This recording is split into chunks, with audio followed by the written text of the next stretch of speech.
दोस्तों आज की इस वीडियो में हम लोग बात करने वाले हैं कॉग्निजेंट कंपनी के बारे में। हमने एक सीरीज शुरू की है सी रिव्यू का, ये उस सीरीज का दूसरा एपिसोड है।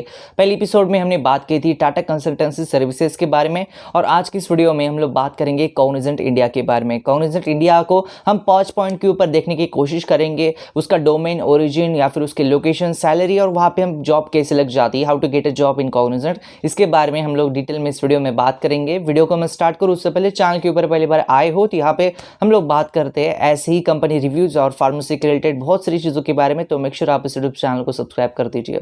दोस्तों मुझे पता है वीडियो बहुत दिनों के बाद आ रहा है और ये वीडियो बहुत ज़्यादा स्पेशल भी है क्योंकि टीसीएस जो हमने पहले वीडियो डाला था उतनी इंपॉर्टेंट कंपनी कॉग्निजेंट इंडिया में होती है। कॉग्निजेंट की भी बहुत बड़ी मास रिक्रूटमेंट इंडिया में की जाती है और कॉग्निजेंट का एक मोटा सा बिजनेस, एक बहुत बड़ा सा बिजनेस और इंडिया से बिलोंग करता है। सबसे पहला पॉइंट जो हमारे एनालिसिस का होता है वो होता है डोमेन, यानी उस कंपनी का डोमेन क्या है, एग्जैक्टली वो कौन से डोमेन में काम करती है। डोमेन का मतलब ये होता है कि आखिर में कौन से एरिया ऑफ वर्क में वो कंपनी का मेजर बिजनेस होता है। जैसे कि टीसीएस के बारे में मैंने आपको कहा था कि it is an IT domain company, वैसे ही कॉग्निजेंट का कुछ है। कॉग्निजेंट का भी लाइफ साइंस ऐसे एज सच कोई मेन स्ट्रीम बिजनेस पहले नहीं था। हालांकि आज की डेट में टीसीएस कॉग्निजेंट के बहुत ज़्यादा मेन स्ट्रीम बिजनेसेस हो चुकी है लाइफ साइंस सेक्टर में, लेकिन पहले ऐसा नहीं हुआ करता था। Software development, application development, website development, ऐसी सारी चीज़ें कॉग्निजेंट कंपनी में की जाती थी, अभी भी की जाती है क्योंकि बहुत ज़्यादा इंजीनियर लोगों की, कंप्यूटर इंजीनियर वाले लोगों की ज़रूरत कॉग्निजेंट कंपनी में आज की डेट में भी पड़ती है। इसका मतलब ये होता है कि अगर 100 इंजीनियर लोगों को वो ले रही है तो वहाँ पे कहीं ना कहीं 30-40 लाइफ साइंस वाले लोगों की अमाउंट भरी जाती है। तो ये डिफरेंस होता है डोमेन का, इसलिए हम डोमेन के बारे में कॉग्निजेंट को भी एक आईटी डोमेन कंपनी ही मान सकते हैं। दूसरा पॉइंट जो हमारी हमारे एनालिसिस का है वो है ओरिजिन। हालांकि ओरिजिन के बारे में बहुत ज़्यादा मैटर नहीं करता क्योंकि कंपनी किसी भी कंट्री में काम करती हो, हर एक कंट्री में उसके बिजनेस के पर्सपेक्टिव बहुत अलग होते हैं, इसलिए कॉग्निजेंट के ओरिजिन का हम ज़्यादा डिस्कस नहीं करेंगे, वीडियो बहुत लंबा हो जाएगा, तो इसलिए ओरिजिन के बारे में हम ज़्यादा डिस्कस नहीं करेंगे। Origin it is an out of India company, India origin की, जैसे टीसीएस इंडियन ओरिजिन कंपनी है वैसे कॉग्निजेंट है नहीं।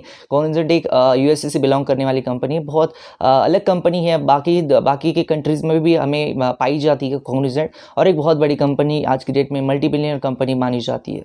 थर्ड पॉइंट जो हमारा इंपॉर्टेंट है वो है लोकेशंस। कॉग्निजेंट के लोकेशंस कहाँ पे, जैसे कि मैंने आपको कहा कि अब्रॉड ओरिजिन है और इस वजह से इसके अब्रॉड जो प्रेजेंस है बहुत बड़ा है, चाहे वो यूएसए हो या फिर कोई और कंट्री हो, वहाँ पे कॉग्निजेंट का प्रेजेंस बहुत बड़ा है एज कम्पेयर टू टीसीएस का भी बहुत बड़ा प्रेजेंस है, लेकिन जितना टीसीएस एक इंडियन ओरिजिन होने की वजह से अब्रॉड प्रेजेंस इसका है, उससे ज़्यादा प्रेजेंस कॉग्निजेंट का है। हालांकि कॉग्निजेंट के बारे में कुछ दिन पहले एक ऐसी न्यूज़ आया करती थी कि वहाँ पे जो उनके जो हायर ऑफिशियल्स है वो टिकते नहीं है, हायर ऑफिशियल्स वहाँ पे उस ज़्यादा दिनों तक उस पोजीशंस के ऊपर नहीं रहते, जैसे कि सीएफओ हो गया, सीईओ हो गया, कॉग्निजेंट के बहुत ज़्यादा चेंज हो चुके हैं। वो कहीं ना कहीं एक ऑर्गेनाइजेशन के लिए बहुत बड़ा खतरा ज़रूर होता है क्योंकि अगर आपके हायर मैनेजमेंट वाले लोग ही ज़्यादा टिकते नहीं हैं तो कहीं ना कहीं आपकी मैनेजमेंट के ऊपर भी सवाल उठाए जाते हैं। सेकेंड रीज़न कॉग्निजेंट बहुत बड़ा न्यूज़ में पिछले कुछ दिनों में रहती थी वो है उसका एट्रिशन रेट। हालांकि टीसीएस भी एट्रिशन के रेट के मामले में बहुत बड़ी न्यूज़ में सुर्खियों में रहती है। एट्रिशन रेट का मतलब ये है कि 100 लोग अगर कंपनी को ज्वाइन करें तो उसमें से कितने लोग उस कंपनी को छोड़ रहे हैं, और कॉग्निजेंट का भी एट्रिशन रेट कई ज़्यादा है as compared to other organisations. हमारे जो फोर्थ पॉइंट है जो बहुत इंपॉर्टेंट है वो है दोस्तों how to get a job in Cognizant. हालांकि मैं इंडियन स्पेसिफिक कैंडिडेट की बात करूँ तो अगर आप कॉग्निजेंट में जाना चाहती हो तो कॉग्निजेंट की ऑफिशियल वेबसाइट के ऊपर जाने के बाद वहाँ पे आपको एक ऑप्शन मिलता है जहाँ पे आप ईमेल अलर्ट्स ओपन कर सकते हो। ईमेल अलर्ट्स का मतलब ये होता है कि आपकी क्वालिफिकेशन और आपकी प्रोफाइल के हिसाब से जब भी उसकी रिक्वायरमेंट बढ़ी जाती है या फिर उस रिक्वायरमेंट की लोगों की ज़रूरत होती है तो आपको एक ईमेल आता है। उस ईमेल के थ्रू आपकी तरह तरह के 4-5 जॉब के लिंक्स आपको दिए जाते हैं, उन जॉब के ऊपर अगर आप अप्लाई करते हो तो वहाँ से भी आपकी रिक्रूटमेंट की जाती है। सेकेंड जो वे है जहाँ पे कॉग्निजेंट में जाने का बहुत ही आसान है और जो बहुत बड़ा मैंने प्रूवन वे भी मान सकता हूँ वो है रेफरेंस। अगर आपका कोई दोस्त या फिर अगर आपका कोई रिश्तेदार है अगर वो कॉग्निजेंट में काम करता है तो वो आपको रेफर कर सकता है। इसका सबसे बड़ा रीज़न ये होता है कि कॉग्निजेंट में जब भी आपको कोई रेफर करता है तो आपको एक यूनिक आईडी दिया जाता है।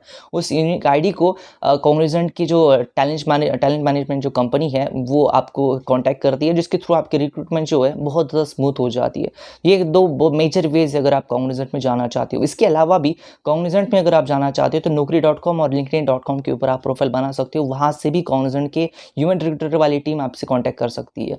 लास्ट की जो थिंग है, लास्ट का जो पॉइंट है, लेकिन लास्ट बट नॉट लिस्ट वो है सैलरी कितनी मिलती है, सैलरी कितनी अच्छी होती है। हालांकि अगर मैं अदर पर्सपेक्टिव से और नॉर्मल बात करूँ अदर देन लाइफ साइंस तो अगर कॉग्निजेंट में अच्छी खासी सैलरी दी जाती है, लेकिन इतनी भी अच्छी नहीं दी जाती जितनी अदर डोमेन आईटी कंपनीज़ में दी जाती है। जैसे इन्फोसिस में जितनी सैलरी दी जाती है, एक्सेंचर में जितनी ज़्यादा सैलरी दी जाती है, ऐसा नहीं मान सकते कि कॉग्निजेंट में आपको एज़ अ फ्रेशर इतनी ज़्यादा सैलरी मिलेगी। लेकिन हाँ, एज़ कम्पेयर टू अगर मैं लाइफ साइंस की बात करूँ, तो लाइफ साइंस में आपको कॉग्निजेंट एक आपका करियर गुड टू स्टार्ट करने के लिए एक बहुत अच्छी कंपनी है। जैसे कि मैंने टीसीएस के बारे में भी ये कहा था कि बड़ी-बड़ी कंपनी जो इनकी मास रिक्रूटमेंट होती है और उनकी मास रिक्रूटमेंट से आपके करियर को एक पुश मिलता है। आप इंडस्ट्री में एंटर होती हो, उसके बाद कंपनी स्विच करते हो, वो आपका खुद का डिसीजन होता है, लेकिन कहीं ना कहीं आपको स्टार्ट ज़रूर करना होता है। और एक स्टार्ट करने के लिए ये दोनों भी कंपनीज, और स्पेशली इस वीडियो के बारे में अगर मैं बात करूँ तो कॉग्निजेंट एक बहुत अच्छी कंपनी है। तो ये आज की वीडियो का पूरा का पूरा हर साल था। हालांकि सैलरी के बारे में मैंने एग्जैक्ट अमाउंट नहीं बताया आपको, वो डिफर करती है आप कौन से लोकेशंस के ऊपर होते हो। लेकिन अगर आप नॉर्मल लाइफ साइंस ग्रेजुएट की बात करोगे तो आपको 13 से 16-17,000 तक उसकी नॉर्मल सैलरी की रेंज होती है फ्रेशर बच्चे की, जो अभी भी डिग्री पास आउट हुआ है। ये आगे भी जा सकती है। अगर आप मास्टर ऑफ फार्मेसी किया है, अपनी फार्मेसी किया है, तो ये सैलरी आपकी ज़्यादा भी हो सकती है। तो ये था आज का वीडियो कमेंट करो, उससे पहले चैनल को सब्सक्राइब कर देना, इस वीडियो को लाइक कर देना। वीडियो पसंद आए तो इस वीडियो को आपके दोस्तों के साथ जरूर शेयर कर देना। धन्यवाद दोस्तों, ये वीडियो देखने के लिए धन्यवाद।